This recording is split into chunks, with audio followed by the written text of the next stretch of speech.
Dystopia is described by Sarita McFadden as pulling inspiration from our worst imaginings of ourselves and seem to be closer to reality than not. This definition encapsulates how the dystopian genre is used as a tool for projecting the hyperbolized fears and concerns of contemporary society. A particular aspect of the dystopian genre is social conditioning, the process by which people are trained to think and act according to an omnipotent power. In Orwell's novel 1984, written in 1949, the presentation of this centers around the exploitation of fear, classism, and hatred, while Huxley's Brave New World, written in 1932, juxtaposes this point of view, homing in on more subtle tactics such as consumerism, genetic modification, and the dilution of current moral beliefs. Huxley's unique perspective in Brave New World is derived from the mistreatment of the working class during the First World War and the increasing public alarm over the use of drugs like cocaine in cities around Britain. In contrast to this, Orwell's visions in 1984 are extracted from the totalitarian regime and genocides committed in the midst of World War II, and the acceleration of technological advancement at the time. Within this, there are important topics involving influences over the developmental stages of growth, the breakdown of human morals, and the necessity for resistance against administration that are potent points of discussion. Children are manipulated and shaped in 1984 and Brave New World in vastly different ways. In the early 1930s, the conceptualization of J.B. Watson and B.F. Skinner's theories of operant and classical conditioning had begun to stimulate the public interest. And in the work of Aldous Huxley, this is a perspicuous theme that recurs throughout Brave New World. One of the methods the world state utilizes to effectively brainwash children towards specific ideologies is apparent when the infants reached out uncertainly, touched, grasped, unpetaling the transfigured roses. The tricolon found here in the active verbs reached, touched, and grasped emphasizes the significance of physical associations in the learning process, and the adjective transfigured in the noun phrase transfigured roses is a metaphor of how the world state believes they're transforming these children into something more beautiful and more elevated compared to their original selves. The director that subjects these children to electric shocks for interacting with these stimuli goes on to parody a line from the Bible. In Mark chapter 10, verse 9, "What man has joined, nature is powerless to put asunder." This symbolizes the advancement of science in the early 20th century, overtaking and undermining religious ideas, and this links with the hypotheses of scientists like J.B. Watson, changing our understanding of the human mind. Michael Sherborne approves of this interpretation, also referring to Watson's process in his work on Brave New World. In 1984, Orwell challenges what Huxley puts forward around conditioning of children. Corruption of the education system to distance the bond between parents and their children was a method the Nazi Party created during World War II. In the classroom and in Hitler Youth, instruction aimed to produce race-conscious, obedient, self-sacrificing Germans who would be willing to die for the Führer and the fatherland. This statement was taken from the United States Holocaust Memorial Museum on their website. It's clear here where Orwell has built his foundations for his own depictions of changing views of the youth. In 1984, children are made to join the spies, and this indoctrination functions as another layer of surveillance, targeting parents through those they are most vulnerable to. When Winston visits his comrade's Parsons' flat, Parsons' child exclaims the declarative, "I'll shoot you, I'll vaporize you, I'll send you to the salt mines." This extravagant active verbs, vaporize and shoot, have connotations to death, and vaporize in particular recurs in various phrases throughout the book when referring to someone who's been taken away and had their existence wiped by Big Brother. This repeated mentioning invokes fear into the subconscious minds of children and parents alike within Oceania. Children are also enforced into this way of thinking through the showing of public cannons, of which Parsons' kids are described as being furious at their dad that they could not attend. The negative emotive connotations to the adjectives furious cement the teachings of children to project their anger towards their guardians, therefore ensuring their only allegiance is to the party. Sebastian Copatelli's paper on children in 1984 aligns with this interpretation.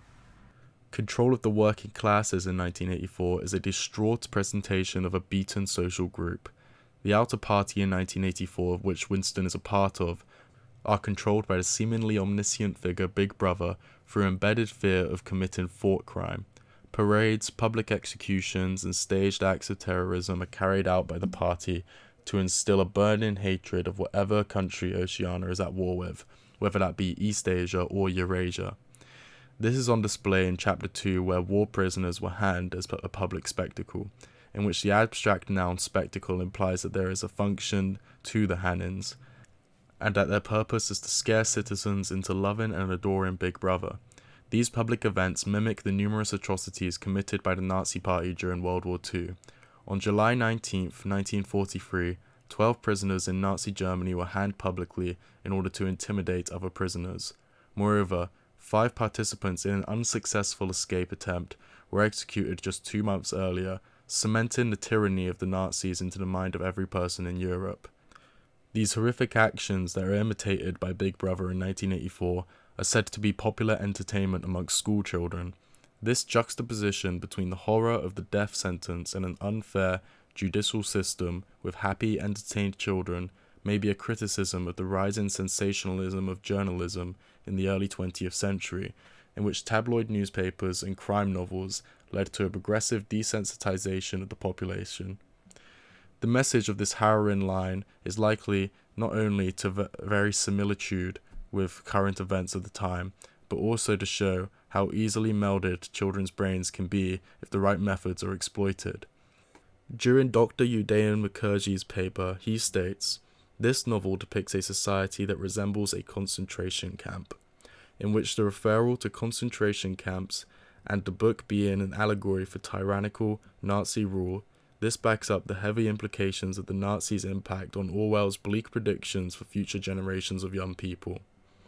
Huxley's working classes are controlled in some ways similarly to Orwell's novel, such as the erasing of the past, but in different ways than Huxley's society chooses to go down a more idol-worshipping path in which key characters of the novel convey how people, children, and adults are conditioned in society. Henry Ford, the American industrialist who founded Ford Motor Company, is admired as a symbol for godlike figures in contemporary age. The deeper meaning behind this symbol is that Ford is used as a metaphor for monetarization and totalitarian rule, as he was known to coin the mass production line and would sometimes send spies out to keep tabs on his workers when they left the factory. An infamous Henry Ford line is even parodied in Brave New World when Mustafa Mond recites "history is bunk," a saying that Henry Ford was quoted as saying during an interview. This links back to brainwashing, as the concept of completely defacing all past truths creates uncertainty in one's own memory and experience, making it harder for an individual to stress their disapprovals. Both Huxley and Orwell explore how the working classes can be controlled and oppressed, not just by taking their lives, but by taking their freedom of speech. The idea of determinism in language is a prominent theme in many dystopian novels. Determinism suggests that the words we have available to us as a society dictate our attitudes and opinions, and this is reflected as a point of control in Brave New World, with the coinage of terms such as the role of assistant predestination, the game apparatus centrifugal bumble puppy, and the verbs used for the process of decanting, which is carried out when pouring babies out from the containers they have initially been gestated in. The inclusion of these neologisms throughout the novel limit people's vocabulary and refocuses their brains to subject matter that is irrelevant to the issues of the governing systems shaping their lives. Determinism of language is also presented in a very similar but more clear and public way in 1984 through the elimination of traditional English language for Newspeak. Winston's comrade Syme, who works on revising the new words for Newspeak, is explicitly aware and complicit with the limiting of human articulation. The whole aim of Newspeak is to narrow the range of thought. This metaphor of narrowing our thoughts, keeping them constricted and in conformity with Big Brother, resonates in the book, and the sheer frequency of neologisms like doublethink, good sex, and thought police are all common themes that cement the book within dystopia, and the invention of these words reinforces the point of view that Big Brother wishes to propagate in society. Mistreatment of people lower down in society are vividly portrayed in the treatment of the outer party and proles in 1984 by Big Brother and the brainwashed stigmas of people belonging to different castes in Brave New World. There is an off-putting normalization of classism in both 1984 and Brave New World that perpetuates the increasing post-war class divide in the early 20th century. In 1984, people in the outer party and proles are very limited in the food made available to them. Winston's chocolate rations are described as tasting like the smoke of a rubbish fire, the simile accentuating the unfair quality of the consumables given to the party's hard-working masses. This is a form of classism, as later on in the book we observe the ways in which the inner party live, indulging on what Winston believes priorly to be delicacies, such as real coffee. The adjective real in the noun phrase implies that up until this moment, Winston had never been given the fortune of tasting any other coffee besides what the party had handed to him. Different from this, the working class in the world state are also oppressed, however in a more subtle sense through the minds of impressionable youth in Huxley's dystopia. This is supported by Jerome J. and Fatima's paper.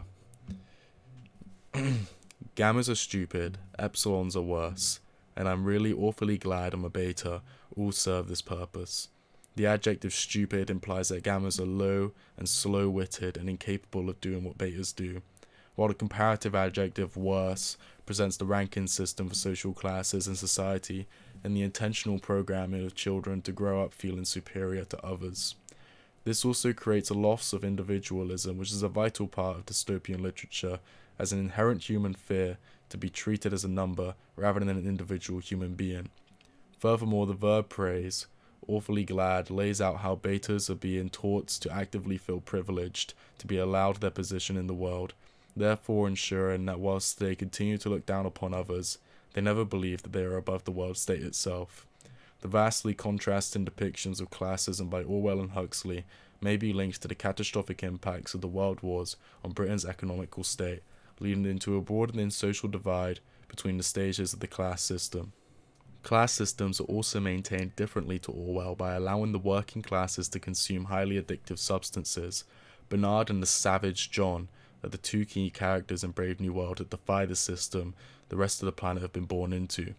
During a night out with his crush Lenina, Bernard is offered some soma to make him less upset about the lack of monogamy and relationships in their society. The concrete noun soma is a referral to the drug that everyone seems to take in the world state, and the inclusion of the topic of drug consumption may be put in place to address the increasing public alarm over cocaine use in the UK's capital city, and Huxley's disapproval of this spreading epidemic. Bernard reacts to say, I'd rather be myself and nasty, not somebody else, however jolly. The repetition of the reflective pronoun myself conveys the significance in his refusal of Lenina's sona, as Bernard is making the first form of active defiance against oppression. The emotional adjectives jolly and nasty contrast each other, exemplifying Bernard's epiphany that the world state's distribution of these substances is used to take away one's individuality. The lasting message of Orwell's 1984 is to emphasize how crucial it is that the lower classes rise up when humanity is faced with an oppressive force. As Winston states, if there was hope, it must lie in the proles. The noun proles is a coined pseudo-word for the working class, and the modal verb must can be seen as a call to action, or an implied imperative suggesting that the only solution to escape Orwell's invented dystopia is through coming together and starting a rebellion. This is particularly impactful as a line, as the verb phrase must lie is impacted by Orwell's first-hand experiences through World War II. Ultimately, Winston fails in his attempt to stand up to Big Brother, and this is deliberately a break-in of the fictional literary conventions of a happy ending. It contradicts the reader's expectation and emphasizes the book's message even further as a form of warning. In one of Winston's final lines after being reconditioned through the seemingly never-ending torture, he states he loved Big Brother. This is the antithesis of Winston's true original views, and in the hyperbolic verb loved, we can see the new positive bias Winston has for the party and how it has overtaken his old priorities for the romantic love that he had for Julia. The antagonist of the book being chosen as the refocusing of Winston's affections persuades the reader, ironically, through the fear of the future to take Orwell's points about oppressive forces into account. Huxley indulges in a message of unison in the ending of Brave New World, Similar to the calling of action witnessed in 1984, John travels to the world state in search of fulfillment, as his mother describes it as a sort of paradise, but when he arrives there, he quickly realizes that the values of the people living in the world state don't align with his old values. We can see this when Bernard and John are speaking with Mustafa Mod, and John asks why they don't still read old plays like Shakespeare's Othello, to which Mond replies, "Beauty's attractive, and we don't want people to be attracted by old things. We want them to like the new ones." The abstract noun beauty, juxtaposed by the adjective old, conveys the negative stigma created around history and the past of which John is still living in. At the end of the book, John ends his life. This is implied in the quote, "Under the crown of the arch dangled a pair of feet." This is because the many things in the world state he detests, particularly after he himself engages in a sexual act of which, as a Christian, he believes is a sin.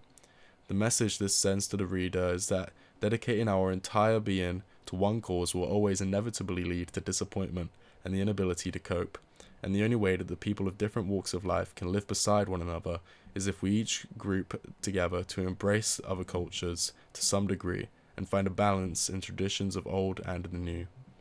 To conclude, George Orwell and Aldous Huxley both present social conditioning in a negative light, and they believe that our childhood and cultural influences are the most important factors to consider when writing a narrative revolving around brainwashed society. Brave New World in 1984 predict that social conditioning will take place by inciting prejudice against people unlike ourselves, whether it be East Asian or Eurasian terrorists, or the savages that live outside the jurisdiction of the world state. While Huxley's dystopia allows people to become complicit in the injustices of society by giving them luxuries and distractions like sex and drugs, Orwell's dark fantasy is a downtrodden, fear-mongered dictatorship, where citizens are made to disregard all self-worth, to the point in which fulfilling the needs of the party is all they know, and once memory is erased, so is the emotion. And here is a final line from Huxley's Brave New World that is particularly poignant, which is when Bernard says to Lenina, "Don't you wish you were free, Lenina?" And Lenina states, "I don't know what you mean. I am free, free to have the most wonderful time. Everybody's happy nowadays." Thanks for watching.